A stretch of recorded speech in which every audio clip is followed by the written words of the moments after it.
Coming up on the AFN Europe Report. It's been 60 years since the official desegregation of the military. Tonight, a look back at the changing course of history. Plus, the Army Family Covenant is the Army's promise to take care of military families. We'll show you one program that is proof the pledge is fulfilled. And there's a champion in each and every one of you. We introduce you to a man who can jump rope while lying down, all while supporting the troops. Those stories and more. Your station, your stories. The AFN Europe Report starts now. Good evening and thanks for joining us. I'm Specialist Jennifer Gold. It's been 60 years since the official desegregation of the military. Then President Harry Truman's executive order changed the course of history.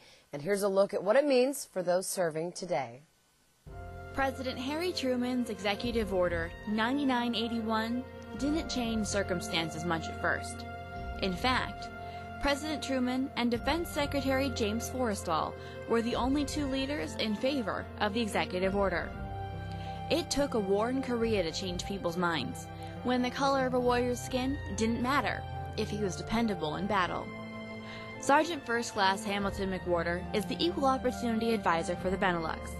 Executive Order 9981 helped to pave the way for his position, but it's expanded over the years. Desegregation specifically didn't create this position. This position is created for equality throughout all spectrums of discrimination that occurs within the military. Gender, race is also included. So with the desegregation happening, it helps me educate people about that, but it's not specifically about race anymore. For us to be an effective military, it has to be about everyone being treated equally no matter what they believe in and what color their skin is. The military is considered a success story in terms of diversity, but Sergeant First Class McWhorter says it's still an ongoing process. I think with awareness and education, we as a military have to try to understand each other's differences, and that's the only way it's going to get better. We have to accept people for who they are, and that's what's going to make us better. So eventually, my hope and my job depends on it. And it all started with a man who put his reputation on the line to do what he thought was right. Senior Airman Rachel Griffith, Shape, Belgium. More proof the Army's pledge to shell out extra cash for family programs is working. AFN's Michelle Michael introduces us to a 3-year-old whose life has changed forever because of the Army Family Covenant. Down, slide. This is Amir Garcia. We didn't really know what to do. Every day was something different. Every day changed. His mother finally able to understand who he is at 3 years old. In a way, we knew what was going on. You still think, I'm just dreaming. This is not happening. But at 2 years old, something did happen. Amir was lost. That's how we describe it. He was lost. Doctors diagnosed Amir with autism. While his father was at war, his mother was fighting a battle on her own. Days were very hectic and sometimes very frustrating because we didn't really know what Amir was going through. After his diagnosis, Miriam Garcia heard about the Army's respite care program. Up to 40 hours a week of specialized care for Amir. In the military community, you have, in general, less support around you. What this is able to do is provide a little of that support and stability that, because of the nature of what our families here do, it's lost in the framework. Miriam says a trained professional worked with Amir several times a week, and now Amir was asleep and he's awakened. He acts different than everybody else, but he's still normal, still normal. Amir is a different person. Miriam says without the specialized help, he would not be who he is today. A brother, he's really fun to play with, a son, and living proof that autism can improve with the right care. Michelle Michael, Heidelberg, Germany. Troops from the Republic of Georgia and National Guard members from the state of Georgia are hard at work during Immediate Response 08. Training continues, but this training is not just about a day shooting at the range. Building relationships with the locals and information gathering are important tools during modern military operations. Georgian Army National Guardsmen from 1st Battalion 121st Infantry Regiment and elements of 4th Brigade Georgian Armed Forces are going into mock villages in a tactical formation and making contact with the locals. Lieutenant Anderson said they are using this training opportunity to prepare his unit for future deployments. To actually put it on the into practice with a good OPFOR element and a realistic environment has been outstanding, and with us getting ready to mobilize, it really helps us to see what we need to work on over the next year and prepare our soldiers. The local Georgian military train side by side with their U.S. counterparts. This type of training gives everyone a chance to see how each force conducts this type of operation. Seeing the Georgians and Americans in action has reaffirmed both sides' abilities as a unified fighting force. They've done very well. I'm very proud of the Georgian platoon that's out here with this company, and I would definitely fight alongside them any day. Information operations and learning to interact with locals is a valuable part of training during IR08. By the military working with local civilian authorities, they can help decrease potential dangerous situations. Senior Airman Jeremy Townsend, Vaziani Training Area, Tbilisi, Georgia. Everybody has a story, and if you'd like to share yours, we'd love to hear from you. Send your story idea via email to stories@afne.army.mil. Plus, don't forget you can also look us up on the web. We're at afneurope.net. All the stories you've seen on the AFN Europe Report are available on our website. Once there, you can view, save, and send these stories to anyone you'd like. And coming up, talk about jumping through hoops to get someone's attention. We'll introduce you to this former Olympian when we come back.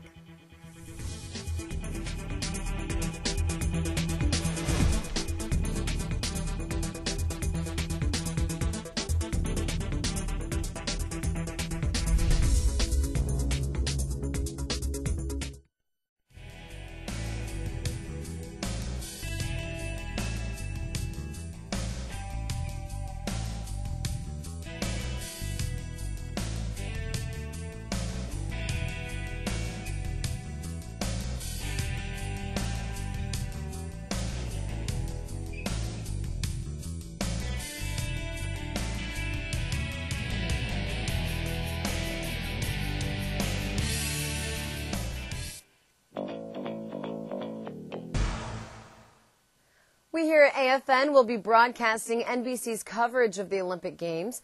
The AFN Broadcast Center in California says some 600 hours of event coverage will be available on several AFN TV channels. This will, however, affect shows that normally air during that time.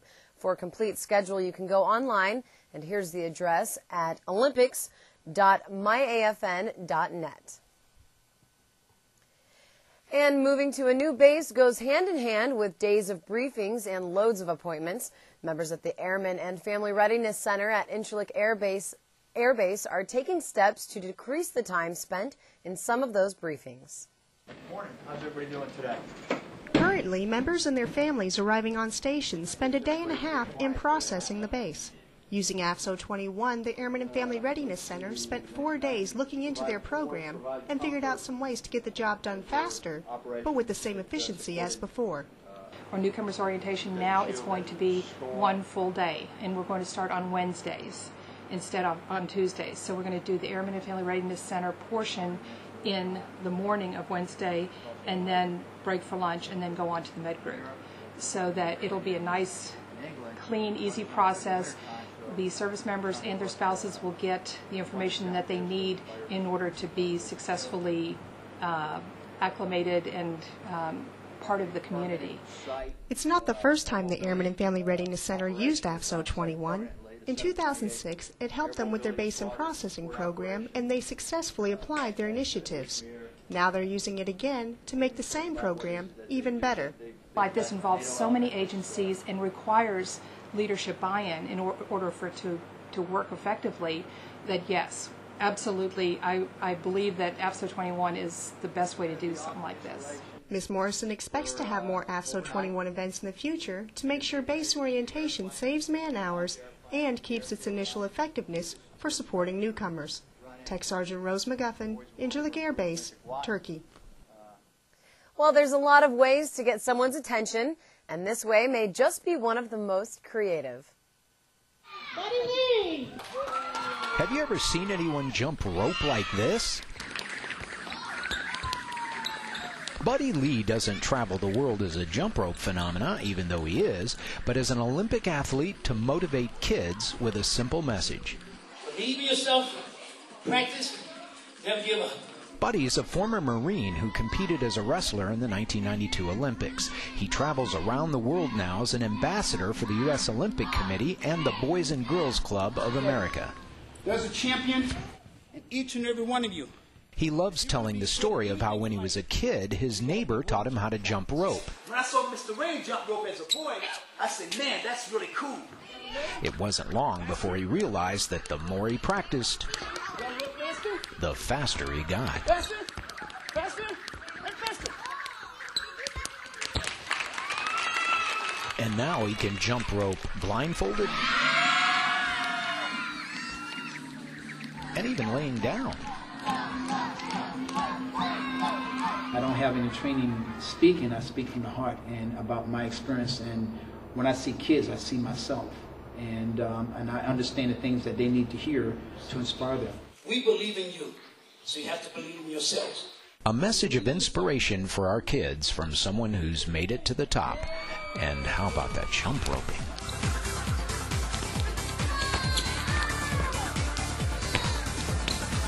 In Grafenbeer, I'm Tony McKinney. Coming up, service members and their families hit the stage for a talent face-off when we return.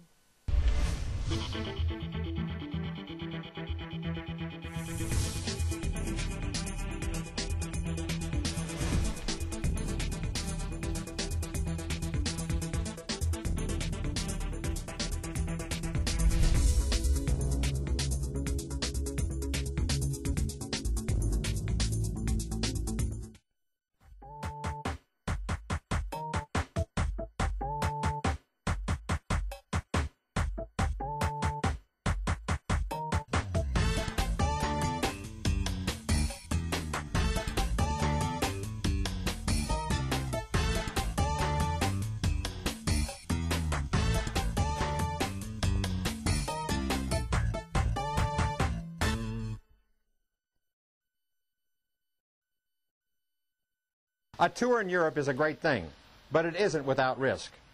There are people out there who would like nothing more than to harm you or your family. The integrated base surveillance system here at Ramstein is one way we keep you safe, but we need your help. Keep your eyes and ears open for unusual activities or people, and report suspicious activity right away.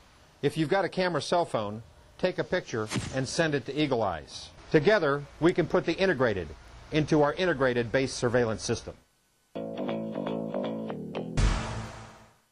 Dodds Europe Director Diana Oman and her team will be on the PowerNet's Open Line show August 6th at 10 a.m. She will take your questions on back-to-school issues. You can call in live at the numbers on the screen you see or email openline@afne.army.mil. And you can also log on to afneurope.net to find what radio frequency the PowerNet is on in your local area. And troops and their families got their chance to step into the spotlight at a talent contest in Grafenbeer, Germany. Young and old took part in an open mic Apollo-style event. The contestants took to the stage to perform, but many sat in the audience to just enjoy the show.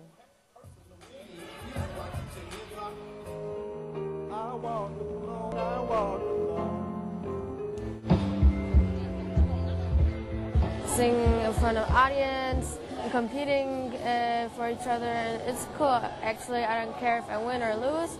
I just think it's cool to sing in front of people.